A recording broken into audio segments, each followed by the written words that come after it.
Are you serious right now?" Tom Brady's voice carried the kind of irritation that came from someone who'd never been told no in his entire legendary career. He stood at the VIP entrance of Raymond James Stadium in Tampa, Florida, his BMW idling behind him with the door still open, engine running. He was late, 45 minutes late, for a team meeting, and he didn't have time for this. The man blocking his path was old, not just old, ancient. He looked like he might have witnessed the invention of the forward pass. He stood barely 5'7", thin as a reed, with a cloud of white hair that caught the Florida sun like spun glass. His security guard uniform hung loose on his frame, the sleeves rolled up to reveal forearms that were nothing but bone and weathered skin. His name tag, slightly crooked, read, Jenkins, H. But his posture was ramrod straight. His pale blue eyes, magnified slightly behind thick-framed glasses, were steady and unyielding. And his hand, liver-spotted and trembling with the faintest tremor, was held out palm forward in the universal gesture of stop. "ID, please, sir," the old man said. His voice was thin, reedy, but carried an unexpected firmness. Brady blinked, certain he'd misheard. "Excuse me? I need to see your identification before you can enter the facility," Harry Jenkins repeated, his tone unchanged. "Stadium policy, no exceptions." Brady let out a short, disbelieving laugh. "You're kidding, right?" He gestured vaguely at himself. The Tom Brady, 7-time Super Bowl champion, the face of the Tampa Bay Buccaneers, the man whose jersey hung in the Hall of Fame. "It's me, Tom Brady. I play here." Harry didn't move. His expression remained placid, patient, as if he'd heard this exact argument 1,000 times before, and remained unmoved by it. "Yes, sir. I recognize you. That's not the issue. The issue is that everyone entering through the VIP gate needs to present valid credentials, no exceptions." "This is insane," Brady muttered, pulling out his phone instead of his wallet. "Do you know how late I am? I have a team meeting in 5 minutes. Coach Bowles is going to kill me." "Then I suggest you show me your ID so we can expedite this process, sir," Harry said calmly. Brady stared at the old man, his jaw tightening. This was humiliating. He was Tom Brady. He didn't get stopped at gates. He didn't get asked for ID. He didn't get treated like some random fan trying to sneak into the stadium. "Look, old-timer," Brady said, his voice dropping to a low, dangerous register. "I don't have time for this. I'm walking through that gate. If you have a problem with it, you can take it up with management after I'm inside." He took a step forward. Harry Jenkins moved with surprising speed for a man his age, sidestepping to remain directly in Brady's path. "Sir, I'm going to have to ask you to step back and present your identification. If you attempt to enter without proper clearance, I will be forced to call security." Brady's face flushed. "You're going to call security? On me? Do you have any idea who I am?" "Yes, sir. You're Tom Brady, quarterback for the Tampa Bay Buccaneers. Jersey number 12, 7 Super Bowl rings. Arguably the greatest player in NFL history." Harry's recitation was calm, factual, devoid of any awe or deference, and right now you are attempting to bypass security protocols at Raymond James Stadium, which I cannot allow. Something in the old man's tone, the absolute, unshakable certainty, made Brady pause. This wasn't some star-struck guard who could be intimidated or charmed. This was someone who genuinely didn't care about his fame, his records, his legacy. Someone who saw only a rule being broken and was determined to stop it. For a moment, Brady considered just showing his ID. It would take 5 seconds. Problem solved. But the principle of it gnawed at him. He was Tom Brady. Rules like this weren't meant for him. "Fine," Brady said, his voice tight, with barely controlled anger. "I'll show you my ID, but I'm going to be making a phone call to your supervisor. This is ridiculous. You're clearly too old to be working this job if you can't even recognize the starting quarterback of your own team." Harry accepted the ID without comment, examined it with the kind of meticulous care that suggested he was checking for a forgery, and then handed it back with a small nod. "Thank you, sir. You may proceed. Have a good day." Brady snatched the ID back, got in his car, and drove through the gate without another word. But his anger didn't dissipate. If anything, it grew. By the time he reached the locker room, he'd made his decision. He pulled out his phone and called the stadium operations manager. "Yeah, it's Tom. Listen, there's a security guard at the VIP gate. Old guy. Name tag says Jenkins. He just gave me a hard time about showing ID. Made me late for a team meeting. I want him reassigned. Somewhere he can't bother anyone important. Or better yet, just let him go. He's clearly too old to be doing this job properly." The damage was done.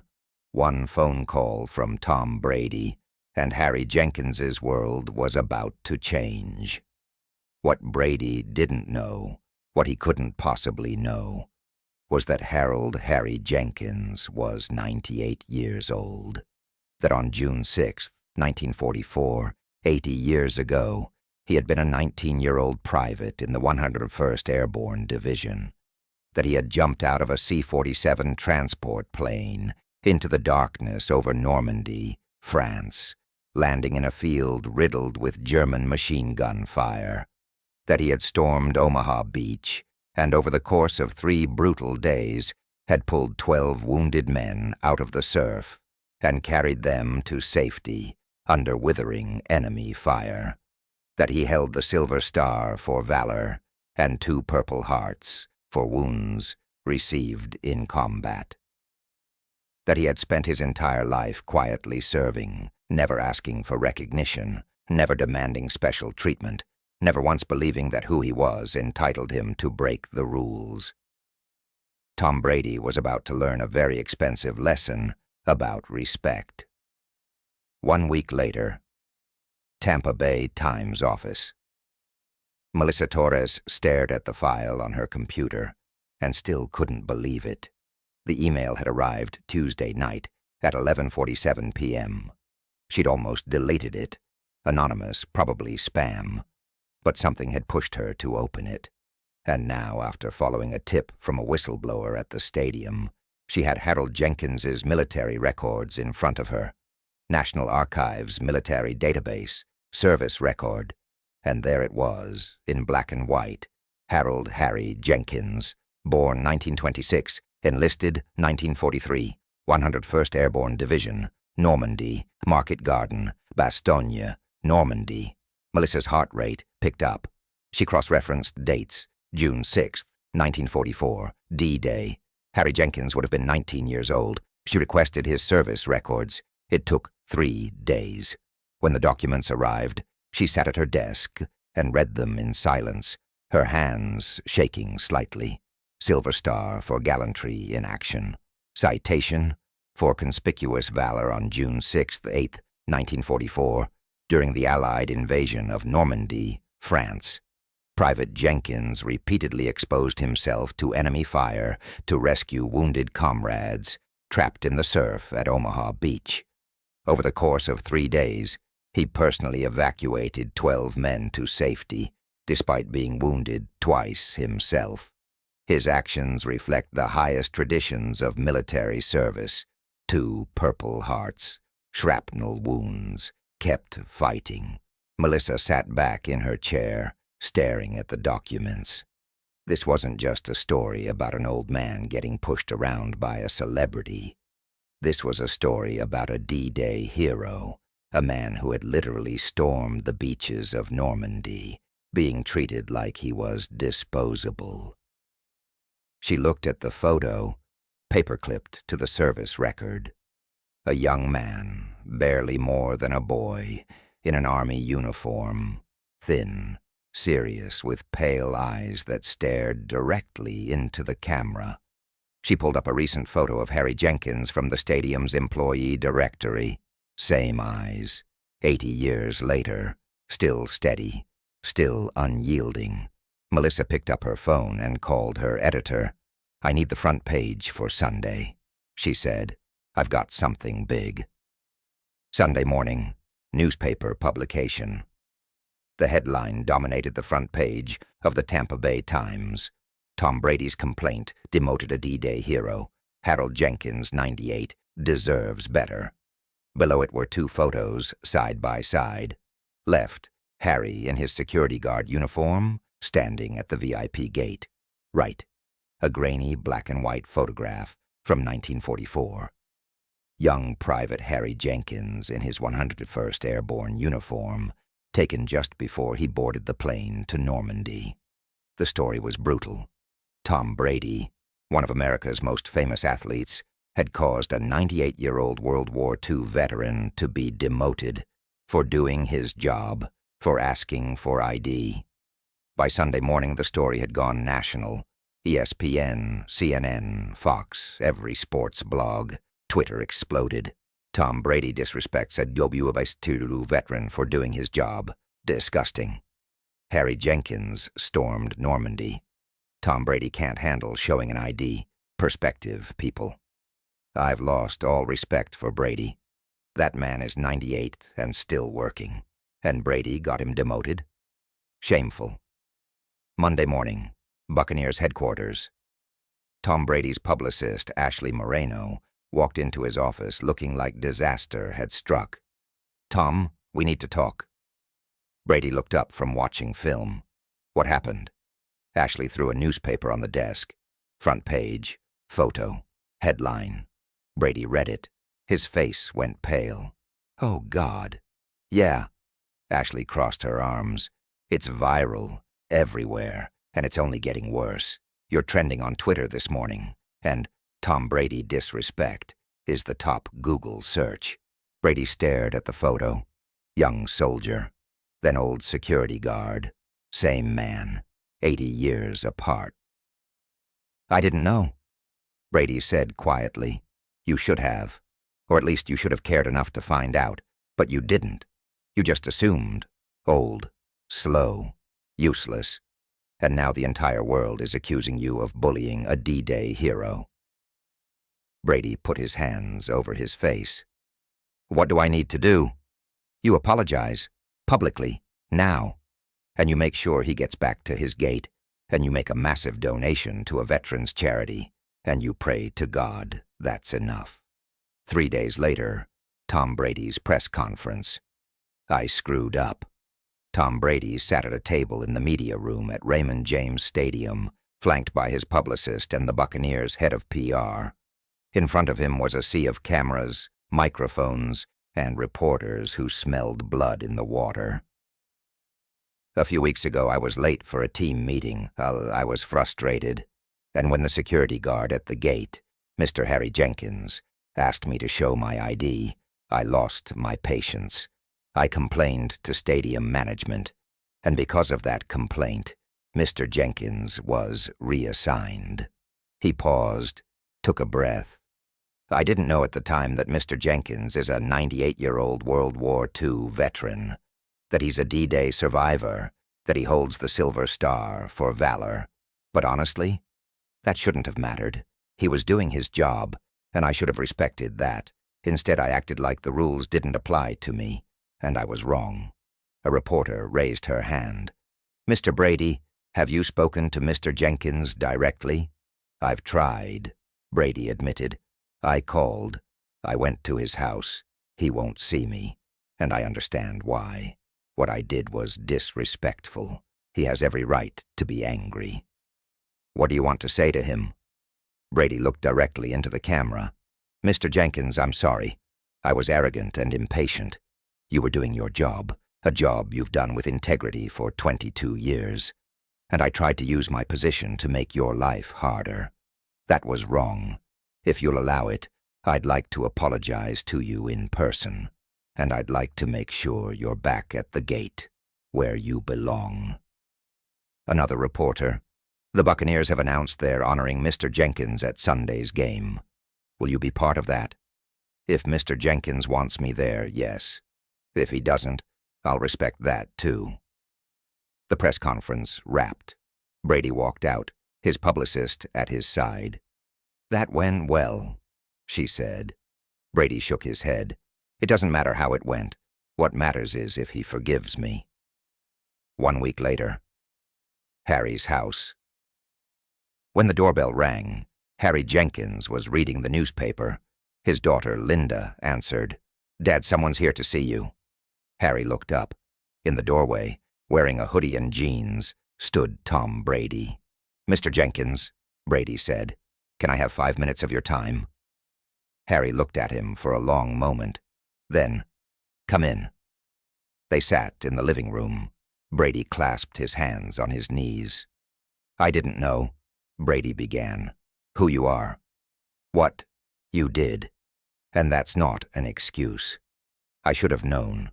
Or at least, I should have cared. But I didn't. I was just late and angry, and I saw you as an obstacle, and that was terrible. It was disrespectful to you and to your service." Harry remained silent. "You're going back to the gate." Brady continued. "Stadium management confirmed it this morning, and on Sunday, they want to honor you, on the field, in front of the crowd.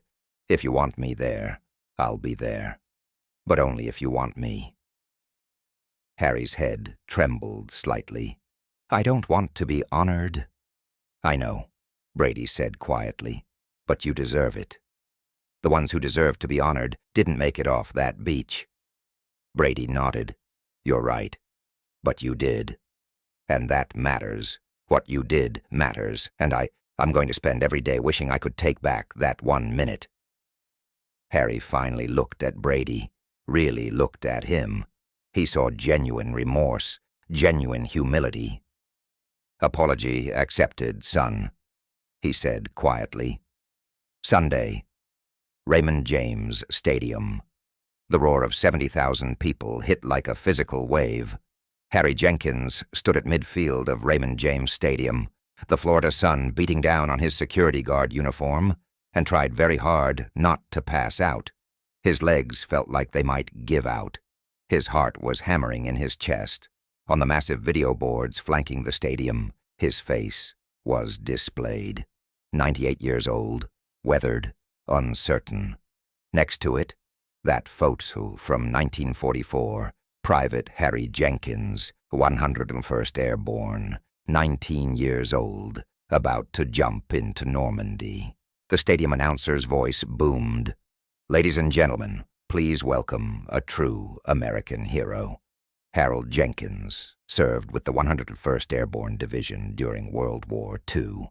On June 6, 1944, D-Day, Private Jenkins jumped into Normandy and over the next 3 days rescued 12 wounded soldiers under enemy fire. He was awarded the Silver Star for valor and 2 Purple Hearts. He is 98 years old, and he has worked security here at Raymond James Stadium for 22 years. Let's show him the respect and gratitude he deserves." The crowd erupted. Not polite applause, a standing ovation, 70,000 people on their feet, screaming, chanting, "Harry, Harry, Harry." Harry's eyes welled up. He'd spent 80 years trying not to think about Normandy, trying not to remember the cold water, the bodies, the sounds. And now it was on a screen the size of a building, and 70,000 strangers were cheering for him. Tom Brady walked onto the field. He was in full uniform, helmet in hand. He approached Harry slowly, respectfully.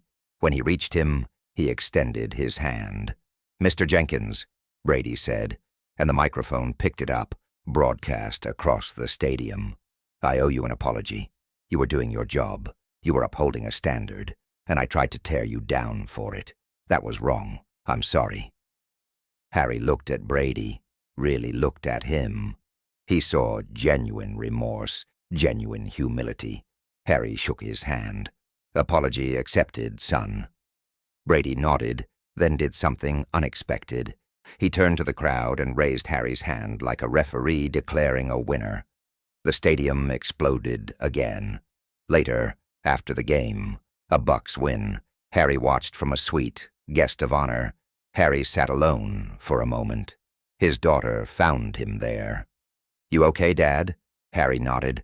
I spent my whole life trying to forget that day, and now everyone knows." Linda sat beside him. "Maybe that's okay. Maybe people need to remember." Harry was quiet. Then, "The boys who didn't come home, they're the ones who should be remembered." "They are," Linda said gently, "because of you, because you're still here, still serving, still showing people what honor looks like." Harry thought about that, about the beach, about the 12 men, about doing his job, even when it was hard. "Maybe," he said finally, and for the first time in 80 years, talking about Normandy didn't hurt quite so much. Harry Jenkins's story reminds us, true heroes serve quietly. They never seek the spotlight. They never expect applause. They just do what's right. And sometimes, the greatest lesson comes from humility. If this story moved you, like, share, and subscribe to Empowering Stories to honor our veterans. Have you ever judged someone only to learn their incredible story? Share below. Remember, the greatest respect is shown to the quietest service.